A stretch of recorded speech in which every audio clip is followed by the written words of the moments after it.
करनाल जिले में इस बार पराली जलाने की घटनाओं में रिकॉर्ड तोड़ कमी दर्ज की गई है। कृषि विभाग की मुस्तैदी और किसानों की जागरूकता के कारण जिले में केवल 2 से 3 मामले ही सामने आए हैं, जबकि पिछले साल यह संख्या 70 से भी अधिक थी।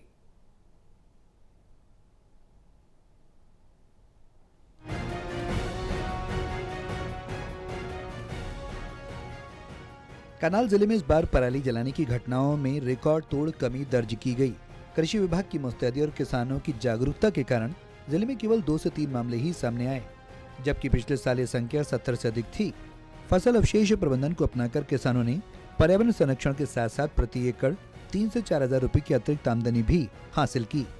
इस सफलता शासन प्रशासन की संयुक्त मेहनत का परिणाम है।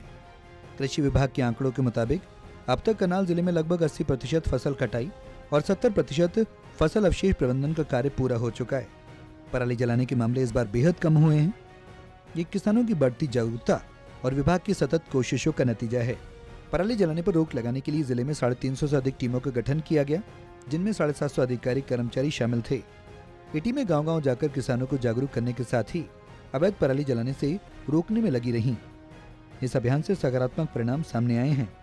किसानों को चेतावनी दी गई है कि पराली जलाते पकड़े जाने पर 30,000 रुपए तक का जुर्माना और 2 सीजन तक मेरी फसल मेरा ब्यौरा में रेड एंट्री की जाएगी, जिससे वो समर्थन मूल्य पर फसल नहीं बेच पाएंगे। इसके अलावा ऐसे किसानों के खिलाफ FIR भी दर्ज की जाती है। फसल अवशेष प्रबंधन को बढ़ावा देने के लिए किसानों को प्रति एकड़ 1200 रुपए का अनुदान दिया जा रहा है।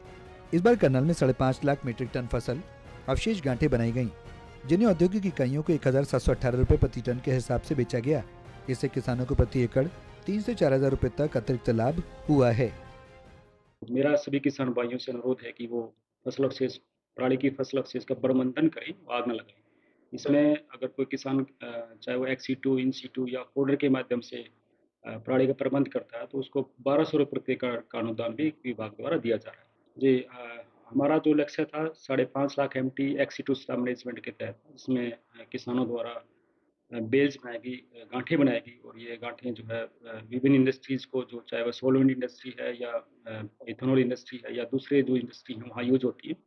तो किसानों द्वारा लगभग 1700 से 1800 प्रति टन के हिसाब से जो बेल बेचेगी, इसमें लगभग 3 से 4 हजार रुपये प्रति एकड़ का जो है वो अतिरिक्त आय भी किसानों द्वारा कमाएगी।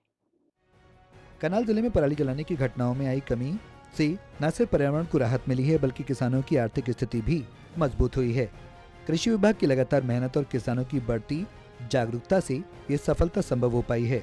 उम्मीद है कि आने वाले समय में भी ये सकारात्मक रुख जारी रहेगा और पर्यावरण संरक्षण के साथ साथ किसानों की उन्नति का सिलसिला चलता रहेगा। करनाल से कमलदीप की रिपोर्ट, टोटल टीवी।